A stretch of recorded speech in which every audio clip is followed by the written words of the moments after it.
So, hi everybody. I think we're on live on Facebook, and my name is Kim Hess with Kim Hess Yoga, and this is my dear, dear friend Leighia. And I'm not even going to attempt to say your last name. I'll let you do that because it's a new. So we know each other, I think, like right after my book came out, right? Like 2007 or 8. My book, Yoga. Yeah, that would have been. Kia ora, yeah. Yeah. Leah, I'm using the last name of Levievre lately, so but you would have known me as Leah Murray during back of those days down Dockside. Kia ora from New Zealand. Yeah, so we met down in the Keys. Her and her family lived on a sailboat, which I'll let her tell you about, and in Boot Key Harbor. And our relationship just blossomed through the love of sailing and the love of yoga. And so, Leighia, just give us a little bit about yourself, about past, present, future. What's going on? What happened? Who are you? Share. Wow. Well, it's lovely to be connecting with you again, Kim. It's always an honour.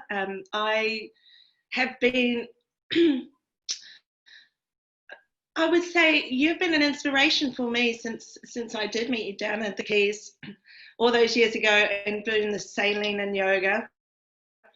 And that, excuse me for a little bit of a frog in my throat, but I came from New Zealand, met the love of my children and life at that point, and we sailed and lived on board and worked around the Keys and New York and Bahamas.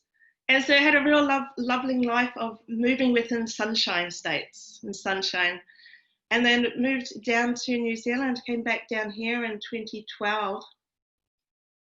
And that was, it was a change of stopping sailing and kind of like looking at oneself. So that's what I did. And my husband at the time, we parted ways, and so I became a landlubber and went back to studying more yoga and Ayurveda here in New Zealand, and a lot of other things too. So there has been definitely it's been a very colourful cultural lifestyle so far, and here we are now. We're in lockdown. We just got told 24 hours ago, so our city has gone down into lockdown, and presently, I don't know what's ahead in the future. I was hoping to move into more yoga therapy and travel. At the moment, I'm working in childcare because obviously our studios aren't open. And inspired to be back and connected with you too, Kim, and knowing what you're standing for and where the community in a whole, whether or not be sailing or yoga, is just becoming so small again, especially with doing these Zoom sort of recordings and connecting, and I'm very inspired of what we've got to talk about today as well. Good. So the other day we reconnected to talk about. I've been in connection with another female sailor who we're working on putting together some volunteer work, I guess, being in service work to support people in the islands and stuff that may need help. For instance, and correct me if I'm saying this wrong, Vanuatu? What's Vanuatu? Vanuatu? Yeah. Vanuatu. The Lydia, who I'd been talking to, she did a lot of volunteer work there, bringing in supplies to after the tsunami. And now, of course, a lot of our focus is in the Caribbean because they're still recovering from Irma and Maria, all of that Western Caribbean. And then, of course, COVID happened and stuff. They're still rebuilding all of the islands there. So I reconnected with Leighia because several years ago, they had founded a nonprofit called Sailors Without Borders. And so we kind of rekindled that whole platform and that whole idea, which I'm still super excited about looking into and rekindling that fire. Yeah. And through our conversation, that was the initial purpose of the conversation. And 3 hours later, we got off of the Zoom because it was so much fun to catch up with her and to talk about all of the last few years and everything that had gone on.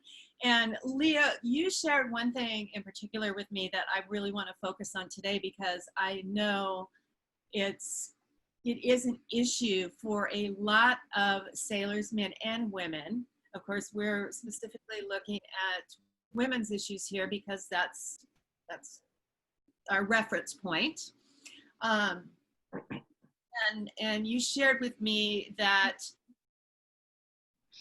living that cruising lifestyle and the habits and the community and everything kind of led you on a path that in the end may have been, I mean, we all have our lessons to learn, but it led you on a path of really looking at your relationship with alcohol.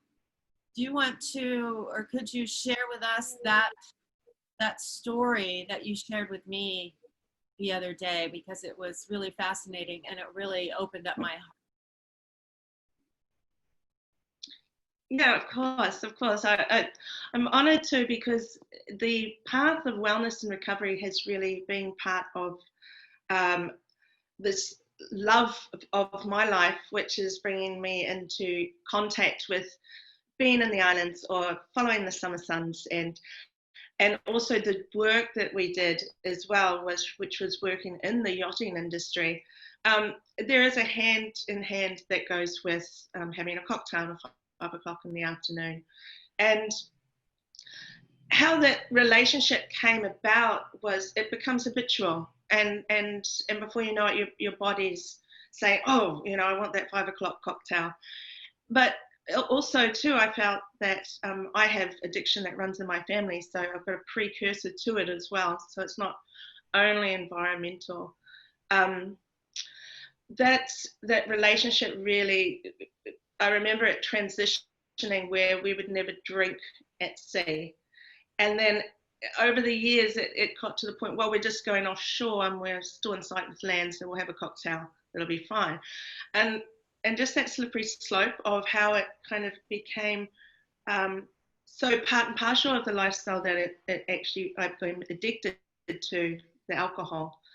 And I could see that, and I knew that once we were able to introduce it more into our cruising lifestyle, it became like it had a hold on my choices. And I do acknowledge that when we came back to New Zealand and we stopped the sailing, it was a really big eye-opener as well of you cannot not acknowledge what's going on, and it's either going to kill you, or you know it has such an adverse effect on your family and your relationships.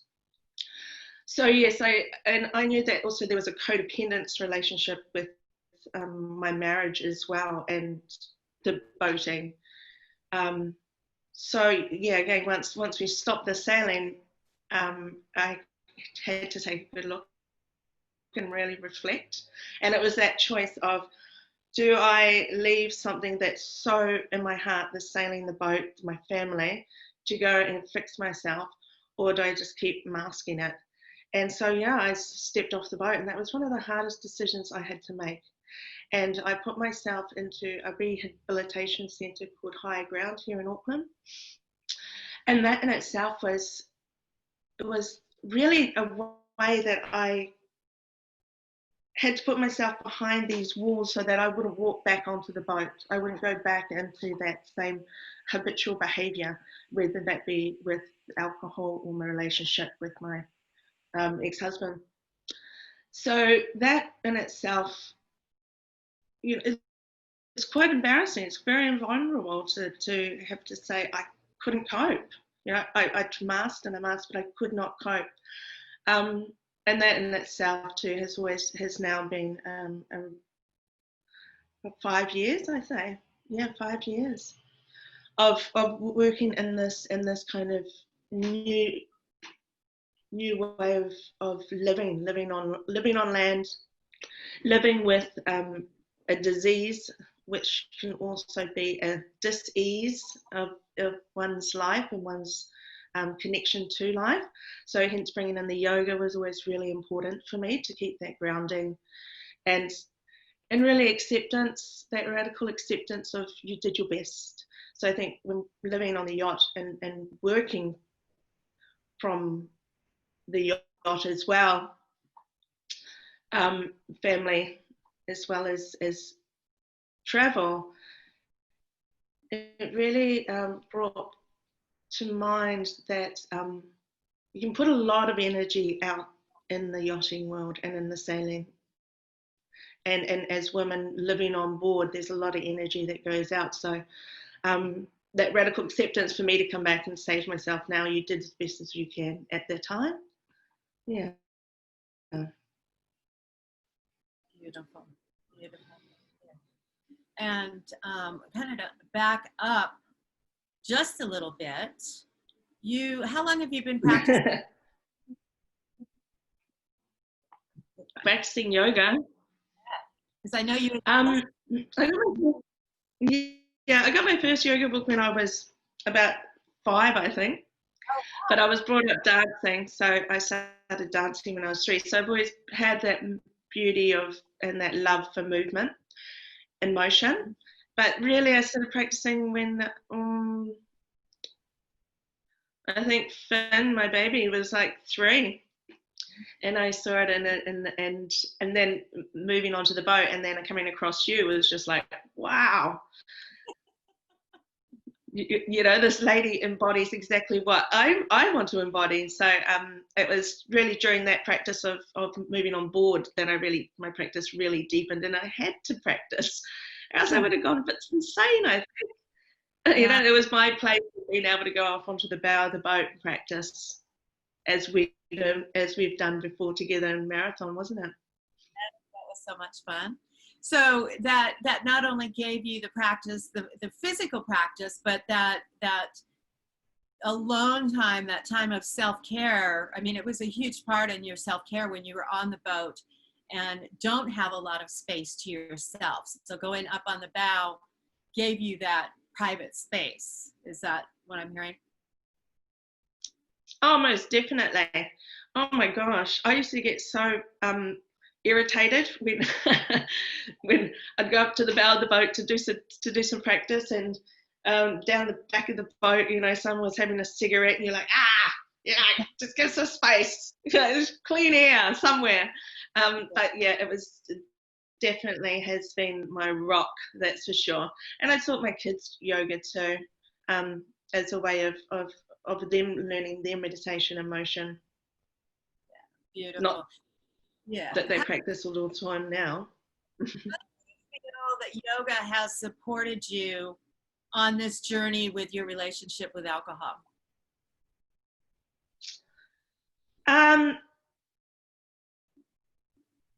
Gosh, I think if it hadn't have been there, then you know my relationship might be a little bit worse than what it is. It gave me the awareness and the reflection to look at the patterns that I was placing on myself, and the habitual behavior of how it works in my mind, like what my mind says. And meditation especially has given me the tools to be able to look at my mind's, my chitta kash, and also that physical addiction through my body. It just reminds me to eat well, to drink water, to do those things that if I didn't have a relationship with yoga, then I would probably be a lot more destructive with my habitual behaviors. And I don't know. I'm just blessed to be able to be able to give thanks and gratitude, you know, to be able to have this practice in my life. Yes, yes, yes. So if you had one message to share with other full-time cruisers or liveaboards, and possibly moms, Mm. what message would that be? Oh, I've thought about this so much. Self-care.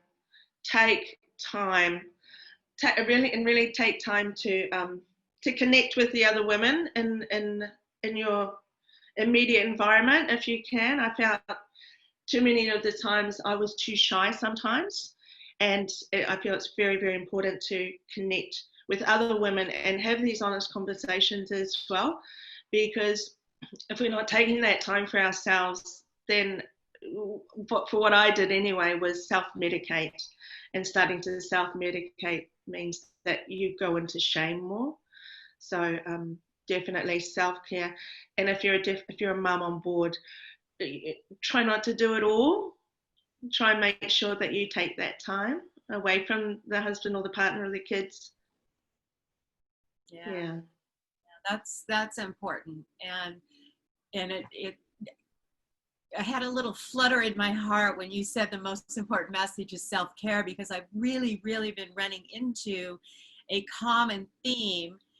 Specifically, I've been talking to a lot of past, present, or future liveaboards and cruisers, and that seems the number one thing that people are lacking in their life, or wishing they had or knew how to do or have the support. And because it's like everybody I talk to, it's they live to be in service to their families or to other, in some capacity. And this is a common theme on land as well. I realize that. And I think it's something that we really need to address as women and support each other in getting that self-care. Because like you said, it's either self-care or self-medicate, right? To a high. Yeah. And then that leads to that spiral down.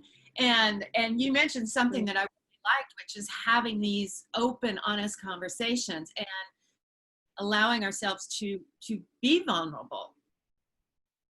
And how could that, if you would have had that connection with other women, going to that deeper level, how do you think that might have the choices you made?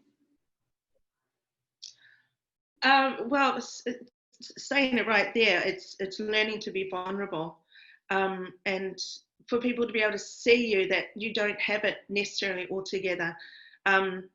I remember being told that I had a rushing woman syndrome, and I likened that to be rushing woman, where I needed to do everything and have everything organized because I could only do it the best, and that included, feeding the family or maintenance on the boat. And I didn't take that time to sit with other women in circle. And I found that as I've gotten older,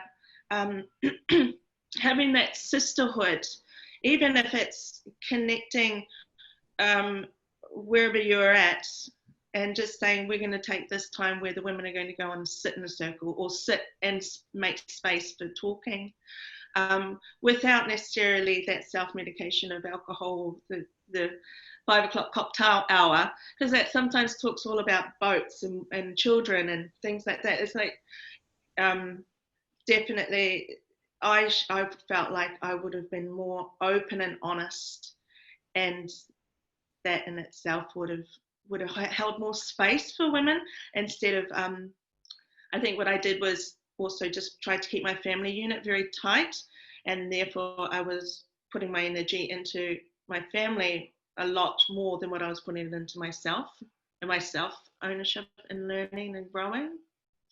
Yeah. Oh, I just had a question for you, and it went right outside. Right, it just that.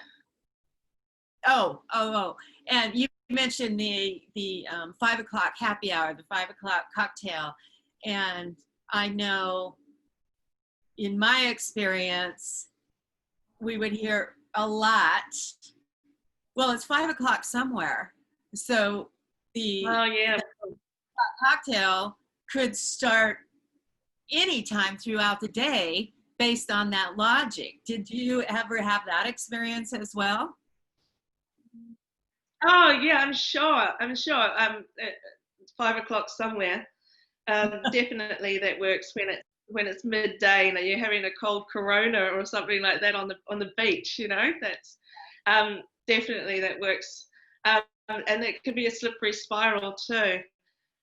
Like I mentioned before, to not drinking at sea, to oh gosh, we're almost at port. Let's have a cocktail now. Um, yeah, it's always an excuse anytime, isn't it? Especially in that lifestyle. Yeah, yeah, yeah. Cool. So, unless you've got something else to share, and I know we do have a lot more to share, and I know that I am planning on several more conversations with you on different topics. I'm super excited about that. But for today, do you have anything else you'd like to share to leave our listeners with? Oh, I just say thank you, Kim. It's awesome to be connected with you again. And She Stands, I think, is an amazing concept. I think a lot of the concepts that you're bringing in, I'm really excited to be a part of and have this conversation more too. As we were talking the other day, like you're just reminding me, I'm just going bing, bing, bing, bing. It's been so many years since, I stood, I stood tall and kind of reminded myself about my passion, my beliefs, and my strengths as well as a woman, and as a woman who sails, and as a woman who's lived aboard. And I'm just very excited. I'm very excited to be a part of, and your mentorship as well. I really honour that. Let the beauty you be what you do. Is that what your mantra is? I do For a long remember time. that. So there's thousands of ways to stop and kiss the ground. No, I'm just going to be really pleased to I'll get onto your Facebook page too, and start getting more and active again with Sailors Without Borders, and seeing what kind of work we can do down here in this part of the world, South Pacific. Yeah. Because as you say, aid is needed, sail aid is needed, and we need the sailors to be able to deliver it. So you've Yes. empowered me to think, oh, I might have to go and get a boat again. I know. I know. Maybe we need to just get a collective She Stands sailboats. Yes, I agree. I mean, I live in the city of sails, so um, There, we've definitely got beautiful sailing grounds down here for adventures. So let's knock this corona in the butt and get all of the borders open again. yes, I know. I can't wait. I can't wait.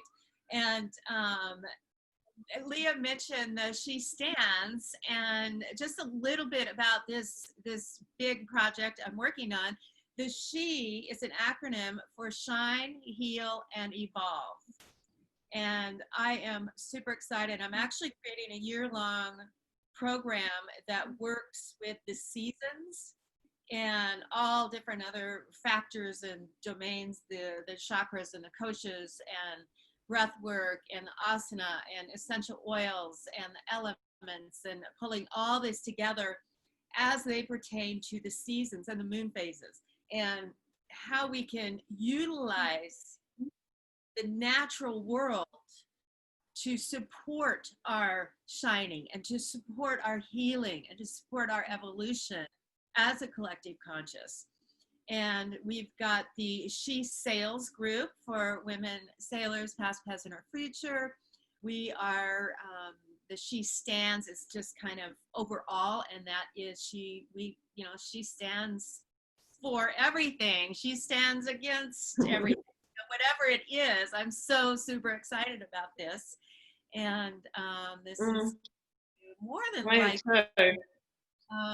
turn into more and more conversations like this with amazing women like Leighia. A couple of weeks ago, I had Jody Lipkin from Latitudes and Attitudes magazine on here, and more and more amazing conversations, and that we can pop up in audio too, so people can download in the form of a podcast and listen while they're offshore and have no internet. So I'm super excited about that. So Brilliant. so I think we've covered today's topic. I'm super excited. Bottom line, take care of yourselves. Most important thing, because we can't take care of others and be in service to others unless we take care of ourselves. Yes? Party on. Party on. Too true. Okay. All right. It's been an honor. What's that, Leighia? I said it's been an honor having this chat with you this morning. So Yes. take care as well, and we will look forward to expansion. The next part. Yes, and we will be in contact soon. And so namaste, y'all. Adios. Love you. Adios. Bye.